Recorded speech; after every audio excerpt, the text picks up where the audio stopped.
Super அப்படிங்கிற மாதிரி தான் வந்து இன்றைக்கி நிஜமாகவே வந்து முத்து ஒரு பொறி வச்சு பிடிச்ச மாதிரி இந்த அருணை எளிய பிடிக்கிற மாதிரி பிடிச்சிடுறாரு. ஸோ அந்த ப்ரோமோவை பார்த்தா எல்லாரும் வந்து இல்லை இது கனவாக தான் இருக்கும், கண்டிப்பாக வந்து இவ்வளோ சீக்கிரம் முடிப்பாங்களா அப்படின்னா, யூஸ்வலாக சிறகடிக்க ஆசையில் ரோகிணி ட்ராக்கை தவிர மிச்ச எல்லா ட்ராக்கையும் இந்த மாதிரி சீக்கிரமாக தான் முடிப்பாங்க. ஸோ இது இந்த ட்ராக் எப்படி போகிறதுக்கான வாய்ப்பு இருக்குது, அதுக்கப்புறம் என்ன நடக்கிறதுக்கான வாய்ப்பு இருக்குது அப்படிங்கிறத பற்றி ஒரு சின்ன கற்பனை வாட் இஸ் ப்ரெடிக்ஷன் தான் இது. ஸோ நீங்கள் இதை பற்றி என்ன நினைக்கிறீங்கிறத சொல்லுங்கள். ஸோ முதல்ல எடுத்தோன்னே வந்து இப்போ சீதா தனியாக உட்காந்து யோசிச்சு பார்த்து வீட்டுக்கு போனதுக்கப்புறமா அவங்களுக்கு ஒரு மாதிரி எல்லாமே குழப்பமாக இருக்குது. நம்ம அக்கா வந்து இவ்வளோ தூரம் வந்து கோவப்பட்டு பலான்னு அரைகிற அளவுக்கு நம்ம நடந்துக்கிட்டோம். அதுலேயும் வந்து நம்ம யோசிச்சு பார்த்தா நம்ம மாமா அந்த மாதிரிலாம் பண்ணக்கூடிய கேரக்டர் கிடையாது. ஆள் வச்சுலாம் அவர் அடிக்க மாட்டார். எதாக இருந்தாலும் பட்டு மூஞ்சி நேராக சொல்லிட்டு போயிட்டே இருப்பார். எவ்வளவோ விஷயத்தில் அவர் அப்படி தானே இருந்திருக்காரு. எதுக்கு அவர் வந்து 3 பேரை விட்டு அடிக்க விட்டு அதை காப்பாற்றுற மாதிரி காப்பாற்றி அப்படிங்கிற மாதிரி விஷயத்தெலாம் பண்ணணும்? அவர் நினச்சா பலாருன்னு சொல்லிட்டு அருணே ஒரு அரைஞ்சிருக்கலாமே, அதெல்லாம் அவர் பண்ணலையே. அப்படி அவ்வளோ தூரம் கோவம் இருந்தால் அவர் கோவம் வச்சுட்டு வீட்டுக்கு வரவே தெரியாது. வந்தால் கூட சத்யாட்ட முறைச்சிட்டே இருப்பார். இங்கே அவர் சகஜமாக பேச ட்ரை பண்ணார். நம்ம வீட்டுக்கே தாலி பிரித்து கோக்கிற ஃபங்க்ஷனுக்கு அவங்க அம்மாவெல்லாம் கூப்பிட்டு வந்தார். இவ்வளோ தூரம் அவர் மாறினதுக்கப்புறமா எதுக்கு இதை பண்ணணும்? இதில் ஏதோ தப்பாக இருக்குது அப்படின்னு யோசிச்சு மீனாவுக்கு கால் பண்ணி பூக்கடையிலையோ எங்கேயோ மீனாவை மீட் பண்ணி, சாரிக்கா ஏதோ நான் கோபத்தை நானும் பேசிட்டேன், இது எனக்கு எதுவுமே புரியலக்கா. அங்கே அவர் சொன்னதுக்கப்புறம் அவர் தலையில் ரத்தத்தோட ஒரு கையில் கட்டோடு வந்தோடனே எனக்கு மனசு தான் ஒரு மாதிரி கேட்கல, ஏதோ பெரிய தப்பு நடந்துருச்சு அப்படிங்கிறதுனால வந்து நான் அவ்வளோ கோவப்பட்டேன் அப்படிங்கும் பொழுது அப்போ அங்கே முத்து வந்துட்டு, சீதா நான் சொல்கிறேன்னு எதுவும் கோச்சுக்காத, இது உன் புருஷனை பற்றி தான், அவன் புருஷனை பற்றி நான் பேசுகிறேன், எப்படி வந்து அவர் வந்து அப்படிலாம் கிடையாதுன்னு உனக்கு தோணலாம். ஆனால் வந்து நிஜமாவே நான் எந்த மனசில் எந்த வன்மமும் நான் வச்சுருக்கல. முன்னாடி எனக்கு அவனை பிடிக்காதுங்கிறதெல்லாம் வேறு. ஆனால் வந்து கல்யாணம் நான் ஆனதுக்கப்புறமா நீ சந்தோஷமாக இருக்கணுங்கிறது மட்டும்தான் என்னுடைய பிரதானமான ஒரே எண்ணமாக இருந்துச்சு.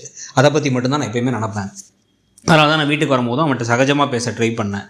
நான் காரில் வந்துகிட்டு இருக்கும் பொழுது 3 பேர் நான் அடிச்சுட்டு இருந்தாங்க. நான் உடனே நிறுத்தி அவங்களாம் அடிச்சு ஓட விட்டேன்.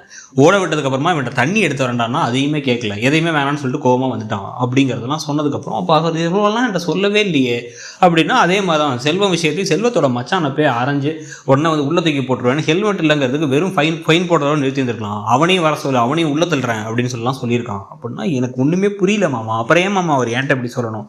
என்கிட்ட ஒன்று உங்ககிட்ட ஒன்று, யாரை நான் நம்புறதுனே எனக்கு தெரில அப்படின்னு ஒன்று. சரி ஒன்றும் கவலைப்படாத, இப்போ நான் வந்து எப்படின்னு ப்ரூவ் பண்ணுறேன் பாரு அப்படின்னு நேராக கிளம்பி இங்கே போகலாம். அங்கே போய் நான் அவன்கிட்ட கேட்குற மாதிரி கேட்குறேன். அவனே அவன் வாயிலேருந்து எல்லா உண்மையும் சொல்லுவான். நீ காருக்குள்ளே உட்காந்து நாங்கள் பேசுகிறத மட்டும் கேளு அப்படின்னு உட்கார வச்சு நேராக போய் கேள்வி கேட்க, இதில் வந்து இது கூட தெரியாத விவரமே இல்லாத அருண் டக்குன்னு வந்து, டேய் அவள் உன்னை வெறுக்கணும்டா, சீதா உன்னை வெறுத்து ஒதுக்கணும், சீதா உன் கூடலாம் பழகிறத பற்றி யோசிக்கணும், அவளோட அந்த குடும்பமே உன்னை ஒதுக்கணும், அதுதான் என்னோட பிளான் அப்படின்னு பிளானையே சத்தமாக சொன்னதை இப்போ சீதா கேட்டு வெளில வந்துட்டு வீட்டுக்கு வாங்க பார்த்துக்கிறேன் அப்படின்னு வீட்டுக்கு வந்ததுக்கப்புறமா அவங்க அம்மாவையும் கூப்பிட்டு, இப்படி ஒரு விஷயத்த பண்ணியிருக்காரு அத்தை, இவர் தான் எல்லாத்தையும் இது பண்ணிவிட்டு கடைசியில் வந்து என்னையும் என் மாமாவுக்கு இடையில் சண்டை வரணும்னு இது பண்ணி கடைசியில் எனக்கும் எங்கள் அக்காவுக்கு இடையில் சண்டை வந்துருச்சு.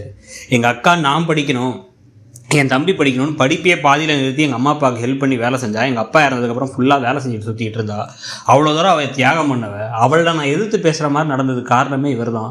அப்படி அவர் என்ன வன்மம் வச்சுருக்காங்க அப்படின்னா வந்து, அவன் மோசமானவன், குடிகாரப்பைய, அவனுக்கு ஏதோ 2-3 விஷயம் நல்லது நடந்தால் அவனை எல்லாருமே தூக்கி வச்சு தலையில் தூக்கி வச்சு ஆடுறீங்க, அதனால தான் நான் இப்படி நடந்துக்கிட்டேன் அப்படின்னு பேசிக்கிட்டு இருக்கும் பொழுது பலார் அப்படின்னு ஒன்று சீதா விட்டு தயவு செஞ்சு நிறுத்திக்கோங்க.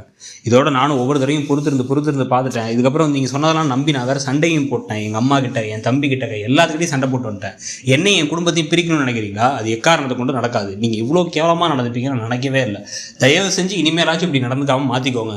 இது இப்படியே கொண்டு போயிட்டு இருந்தீங்க அப்படின்னா வந்து நமக்குள்ளே தான் ஒரு பெரிய பிரச்சனை வரும். எனக்கு என் குடும்பத்துக்கும் பிரச்சனை வராது, ஞாபகத்தை வச்சுக்கோங்க அப்படிங்கிற மாதிரி ஒரு வார்த்தையை சொல்லிவிட்டு இப்போ வந்ததுக்கு பிறகு தான் இந்த கதையில் அடுத்து என்ன கட்டமாக வந்து இப்போ திருந்த போகிற அருண் இல்லை, இதை மனசில் வச்சுட்டு இந்த அருணும் ரோகிணியும் வந்து நம்மளுடைய கமெண்ட் செக்ஷன்லேயே மதன் சொன்ன மாதிரி அவங்க 2 பேரும் சேர்ந்து ஏதாச்சும் வந்து பார்ட்னர்ஷிப் போட்டு அடுத்த பிரச்சனைகள் பண்ண போகிறாங்களா? ஏற்கனவே சிட்டி கை கோத்த மாதிரி ஒரு ரவுடி, ஒரு போலீஸ், அப்புறமா வந்து ஒரு ஃப்ராடு, இவங்க எல்லாரும் சேர்ந்து கைகோர்த்து என்னென்ன விஷயங்கள் செய்ய போகிறாங்கிறதா அடுத்த கதையாக இருக்க போதா? அதை பற்றி நீங்கள் என்ன நினைக்கிறீங்க? இந்த ப்ரெடிக்ஷனை பற்றி உங்கள் கருத்து என்னங்கிறத சொல்லிவிட்டு நம்ம சேனலையும் சப்ஸ்கிரைப் பண்ணிவிடுங்க. தேங்க்யூ.